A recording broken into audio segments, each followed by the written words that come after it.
এখানে বসে কেঁদে কখনো বিচার ব্যবস্থা আমার হাজব্যান্ড সহ সকল ভাইদের সন্ধানও হবে না, বিচারের দ্বারে আমরা পৌঁছাতে পারবো না যদি আপনারা আমাদেরকে সহায়তা না করেন। আপনারা এমন একটা প্ল্যাটফর্ম আমাদেরকে দেন যেখানে দাঁড়িয়ে আমরা কথা বলতে পারি। আসুন আমরা সবাই মিলে আমরা বিচার ব্যবস্থাকে ঘেরাও করি। আপনারা দেখেছেন আইনমন্ত্রীর ব্যবসা, আপনারা দেখেছেন উনি বারবার আশ্বস্ত করার পরও এই ব্যাপারে কোনো গুণ বিষয়ে কোনো প্রকার ওনারা সুরাহা করতে পারেনি। আন্তর্জাতিক ট্রাইব্যুনাল একটা গঠন করেছে, যার মধ্যে সীমাবদ্ধতা দিয়েছে। একটা গুণ কমিশন গঠন করা হয়েছে, যাদের হাত পা বেঁধে একটা গুণ কমিশন করে দেওয়া হয়েছে। ওনারা ওনাদের নিজের স্বাধীনভাবে কোনো কাজ করতে পারছে না। আপনারা খবর নিয়ে দেখেন। আমি পিলখানার হত্যাকাণ্ডের বিচার পাইনি, আমি হেফাজতের বিচার পাইনি। যে জাতি কেঁদেছিল সব সময়, বিবেককে নাড়া দেয়নি, দিয়েছে। 24-এর রক্তাক্ত জুলাই বাঙালির বিবেককে যারা দেয় জাগায়নি, জাগিয়ে দিয়েছে। কিন্তু বাঙালি কি শুদ্ধ হয়েছে? আত্মশুদ্ধি হতে পেরেছেন? কাঁদেননি, সবাই কেঁদেছেন। রাস্তার কুকুর পর্যন্ত কেঁদেছে। কুকুর পর্যন্ত এই আন্দোলনে অংশগ্রহণ করেছিল, আপনারা দেখেছেন বিভিন্ন চিত্রে। বাঙালি কবে আত্মশুদ্ধি হবে একবার ভেবে দেখেন। তাহলে কান্না কি ছিল আমাদের কৃত্রিমতা? আপনারা একটাবার ভেবে দেখেন। আমার একমাত্র উপার্জনক্ষম ব্যক্তি এবং অন্য ভাইদের পরিবারের কথা একটাবার ভাবুন। একটা ভিকটিম ফ্যামিলি কিভাবে বেঁচে থাকে।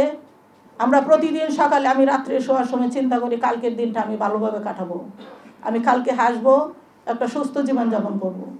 আমার বাচ্চাটা একটু অসুস্থ হয়ে গিয়েছে। আমরা কতটা ট্রমার মধ্যে আছি। একটাবার আমাদের নিয়ে লেখেন, বলেন।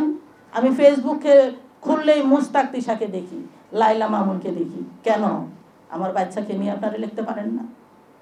অপসংস্কৃতি থেকে বের হন, বাস্তবতায় আসেন, শহীদদের কাছে যান, পরিবারের কাছে যান, ভিকটিম ফ্যামিলিদের কাছে যান। আমার প্রথমত দাবি, গুমের বিচার করা হোক, জুলাই হত্যার সাথে যারা জড়িত তাদেরকে বিচারের আওতায় আনা হোক। এখনো যারা তাদের চাকরিতে বহাল আছে তাদের বিরুদ্ধে ব্যবস্থা নেওয়া হোক। আমি আবারও সবাইকে গুম পরিবারের পক্ষ থেকে আমি সবাইকে ধন্যবাদ জ্ঞাপন করছি। আমরা তো মরেই গিয়েছি, আমরা জীবন্ত লাশের মতন বেঁচে আছি। আমি 5ই আগস্টের পর থেকে আমার বেঁচে থাকা 60টুকু মরে গিয়েছে। হয় বিচার করুন, না হয় সতীদাহ প্রথা চালু করুন, আমাদেরকে চালিয়ে দিন। আমরা মৃত্যুর সাথে আর লড়তে পারছি না। আমাদের প্রতিটা মিনিট, প্রতিটা সেকেন্ড খুবই দুর্বসহ। আমি একটা দিনও আর কাঁদতে চাই না।